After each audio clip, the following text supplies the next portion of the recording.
Oke, kita masuk ke pembahasan mengenai RLC paralel ya. Jadi, RLC paralel untuk yang step response. Sekarang kita sudah bahas RLC paralel untuk yang source free.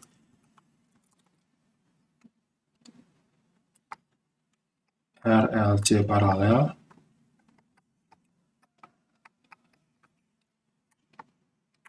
step response. Nah, jadi misalnya kita punya suatu rangkaian RLC paralel, ini sama dengan sebelumnya, RLC, tetapi kemudian kita berikan sumber arusnya ini step response, artinya dia baru kita nyalakan ketika T sama dengan 0. Nah, berarti cara buatnya seperti ini. Ini misalkan sumber arus IS, dan di sini ada switch. Di sini ada switch. Kan kalau switch ini tertutup kan dia jadinya arusnya ke sini semuanya. Berarti dia awalnya terbuka, awalnya dia tertutup lalu kita buka saat T sama dengan 0. Oke, jadi seperti ini ya. Ini R, ini L, ini C. Sekarang kalau sebelumnya di RLC seri step response kita mencari responsnya adalah tegangan pada kapasitor. Sekarang kita akan coba cari responsnya itu adalah arus pada induktor gitu. Jadi ini I itu apa gitu kan setiap saatnya. Soalnya kalau kita udah tahu I, kita bisa nyari semua parameter lain. Kita bisa nyari tegangan pada resistor, kita bisa nyari tegangan pada kapasitor, arusnya juga bisa gitu. Jadi kalau dalam RLC paralel yang step response, kita bakal coba cari arus pada induktor terlebih dahulu.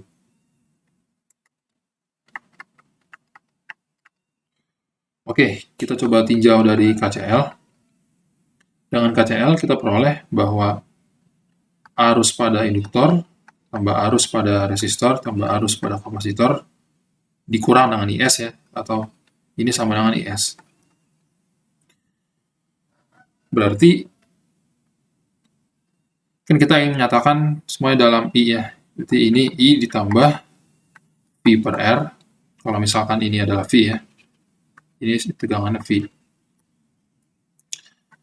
IC adalah C dV dt, berarti C V dot, ini sama dengan IS. Nah, kita tidak mau ada V, kita harus nyatakan semuanya dalam bentuk I. Pada induktor, kita ingat bahwa berlaku V itu adalah L dI dt ya. Berarti di sini kita bisa tuliskan bahwa I ditambah L per R dI dt ditambah LC D kuadrat I per dt kuadrat sama dengan IS. Kalau kita buat D kuadrat I per dt kuadrat yang memiliki koefisien 1, berarti kedua ruas kita bagi dengan LC, kita peroleh D kuadrat I per dt kuadrat ditambah 1 per RC dI dt, kemudian ditambah dengan 1 per LCI, sama dengan IS dibagi dengan LC ya. Nah, ini adalah persamaan diferensial order 2 non-homogen, karena ini adalah berupa angka gitu ya, tidak sama dengan 0. Dan kita ingat bahwa kalau ada seperti ini persamaan diferensialnya, kita bisa bagi solusinya menjadi solusi homogen, atau dalam konteks rangkaian kita sebut dengan arus transien, dan ada juga arus steady state gitu. Nah, arus steady state ini bisa kita dapat dengan mencari I tahingga gitu. Jadi kita tinjau rangkaian saat T menuju tahingga, lalu kita cari tahu berapa arusnya. Sedangkan I transien ini ya kita bisa peroleh dengan mematikan sumber. Mematikan sumber, atau berarti IS per LC-nya kita set sama dengan 0 ya. Jadi ya jadi persamaan diferensial homogen gitu kan. Dan ini itu yang ada 3 kemungkinan itu loh. Yang over damping, critical damping, sama under damping. Itu bentuknya sama lah, mungkin nggak perlu ditulis lagi. Oke. Nah, sekarang biar lebih jelas kita langsung tinjau contoh soal saja. Kali ini contoh soalnya saya ambil dari problem setnya. Saya juga sekaligus mengcopy solusinya, kunci jawabannya, sehingga kita bisa yakin gitu bahwa pekerjaan kita sudah benar. Pada rangkaian RLC paralel step response berikut, kita disuruh mencari persamaan I untuk setiap waktu. Oke, ingat lagi ya langkah-langkahnya. Langkah-langkahnya sama persis dengan step response RLC seri, yaitu pertama, kita cari nilai awal dan nilai akhir. Dalam hal ini, karena persamaan diferensial kita dalam arus, berarti kita mencari I0 dan juga DIDT0. Nah, jangan lupa, karena kita ingin mencari I steady state juga, kita juga ingin mencari I hingga. Kemudian, nanti kita juga akan coba cari solusi umumnya, solusi umum persamaan diferensialnya. Lalu kita cari koefisien yang tidak kita ketahui gitu. Cari unknown koefisien. Jadi seperti itu summary dari langkah-langkahnya. Kita coba lakukan. Kita cari I0 dan DIDT 0. Berarti kita tinjau rangkaian sesaat sebelum switch-nya ini dibuka ya. Nah, berarti gimana tuh rangkaiannya? Berarti kan ada, saya coba gambar dulu. Jadi ada sumber tegangan, ada resistor. Ini masih tertutup ya sebelum T sama 0. Kemudian ada induktor yang sudah short, lalu ada kapasitor, lalu ada resistor, dan terakhir ada sumber arus.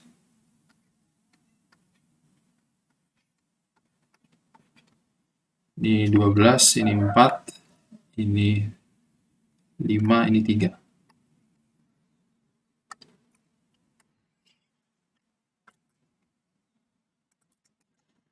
Oke. Nah, di sini ada sedikit kesulitan ya, karena kan ada sumber arus dan ada sumber tegangan. Nampaknya kita harus lakukan transformasi sumber. Terserah kita mau transformasi apakah ini jadi sumber tegangan yang seri dengan resistor, atau ini yang kita jadikan sumber arus yang seri dengan resistor. Bebas. Nah, mungkin saya akan coba ubah yang ini saja ya. Kalian silahkan coba sendiri kalau misalkan ini kalian ubah menjadi sumber tegangan yang seri dengan resistor gitu. Pasti hasilnya juga akan sama. Di sini saya coba ubah ini ya menjadi sumber arus yang paralel dengan resistor.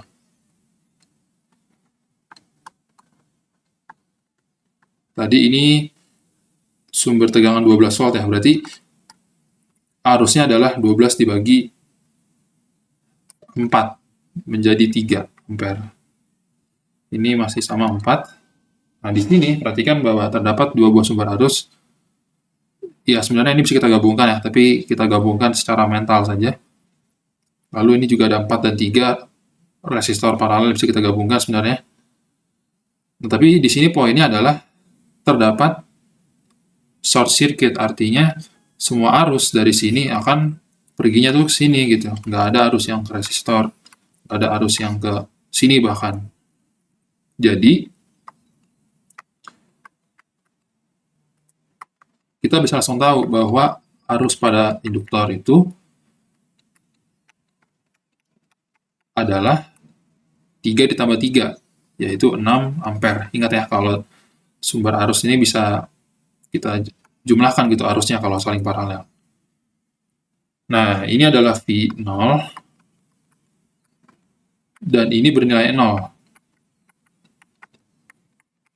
Kenapa demikian? Karena tegangan pada kapasitor yang open ini kan sama dengan tegangan pada resistor ya. Nah, sedangkan resistornya tidak dialiri arus gitu. Tidak dialiri arus. Karena tidak dialiri arus berarti kan tegangan sini dan tegangan sini sama gitu. Ini ground berarti ini juga 0 gitu.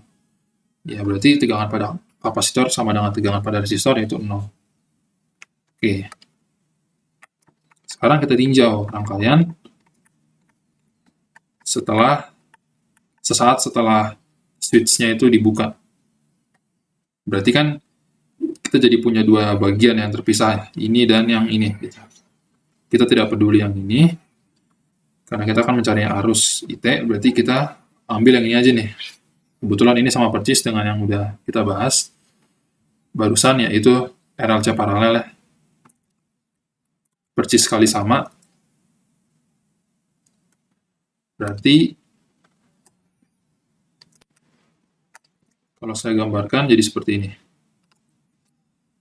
Ini sudah tidak ada. Ini coba saya bersihkan dulu ya.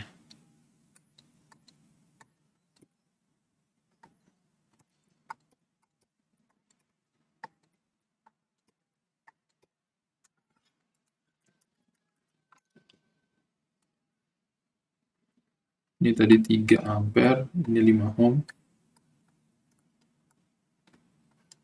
Ini tadi adalah kapasitor. Ini adalah induktor. Ya, tadi kapasitornya 1/20, induktornya 5.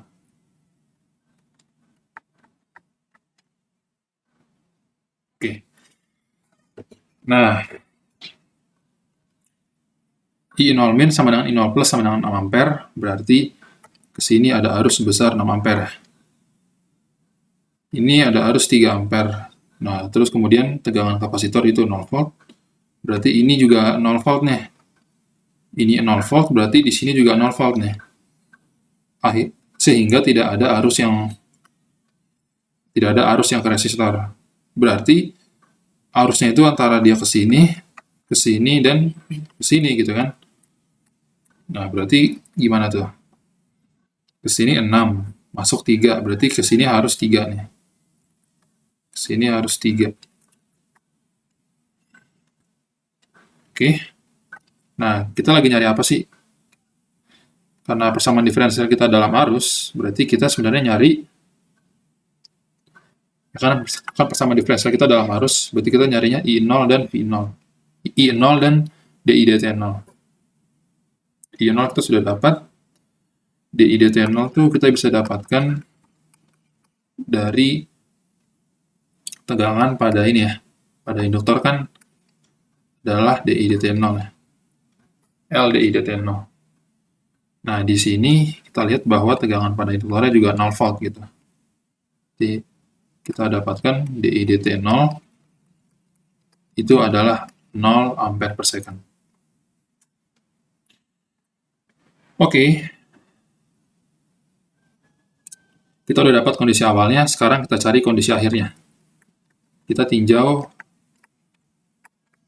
rangkaian saat T menuju tak hingga. Nah, berarti dari sini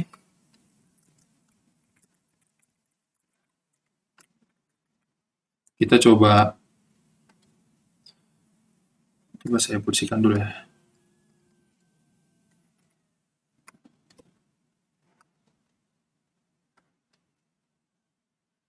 Nah, untuk T menuju tak hingga, berarti sudah dalam kondisi tunak, ini menjadi open, ini menjadi short.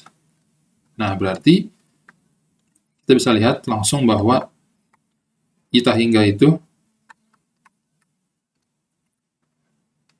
adalah dari sini langsung ke sini ya. Karena ini kan short circuit, berarti adalah 3 ampere. Oke. Kita sudah menyelesaikan step pertama, mencari nilai awal dan nilai akhir. Kemudian kita sekarang ingin mencari persamaan diferensial lalu kita selesaikan. Kita cari dulu solusi umumnya. Nah, karena kebetulan ini sama persis ya dengan yang ada pada dengan yang kita cari solusinya sebelumnya di teori,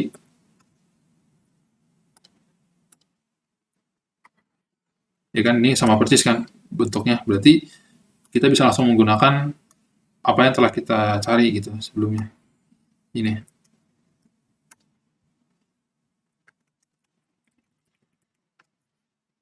Nah, berarti ini kita masukkan 1/RC jadinya 1/5, ininya jadi 20 naik ke atas, berarti jadinya 20 bagi 5 yaitu 4. 1/LC juga sama 4 juga, karena kan L sama R sama-sama 5. Ini 4. Nah, berarti I homogennya itu dapat kita cari dengan menyelesaikan persamaan karakteristik S kuadrat tambah 4S tambah 4 sama dengan 0. I homogen atau I transient lah sebutnya. Ini kan terjadi saat S adalah min 2 ya, dan dia kembar gitu. Berarti ini kasus critically damped, ya enggak? Nah, berarti I transientnya itu adalah AT ditambah B E pangkat minus 2T. Sehingga solusi umumnya adalah IT ditambah I steady state gitu kan. IT-nya itu ini AT tambah B E pangkat minus 2T, sedangkan I steady state-nya itu tadi I hingga, yaitu 3 ampere. Nah, sekarang kita cari ininya, A dan B-nya, koefisien yang belum kita ketahui. Kita gunakan informasi tadi I0 itu di 6 ya, kalau tidak salah itu 6. Ya, I0 itu 6, DIDT0 adalah 0. Nah, berarti I0 itu kita masukkan ke sini 0 untuk T-nya, berarti ini adalah B tambah 3. 6, berarti B-nya adalah 3. Oke, sedangkan DIDT itu kita turunkan, jadinya minus 2 E pangkat minus 2T, AT tambah B, ditambah A, E minus 2T. Berarti DIDT saat T sama dengan 0 adalah minus 2B ditambah A. Oke, ini jadi 1, ini jadi 0, jadinya minus 2B ditambah A, ini sama dengan 0. Berarti A adalah 2B, yaitu 2 kali 3, yaitu 6. Berarti solusi arus yang melewati induktor pada setiap waktu untuk T lebih besar dari 0 adalah AT tambah B. Berarti 6T tambah 3 E pangkat minus 2T ditambah solusi steady state-nya yaitu 3. Oke, kita bandingkan dengan yang sudah saya ambil juga, 3 tambah 6T E pangkat minus 2T. Ya, sudah tepat ya. Jadi seperti itu analisis untuk berbagai kasus ya, RLC seri, paralel, step response, dan source free. Nah, selanjutnya kita akan membahas gimana sih rangkaian order 2 kalau bentuknya itu sembarang, dan juga kalau misalkan ada op-amp. Oke? Jadi kita lanjutkan di bagian-bagian berikutnya.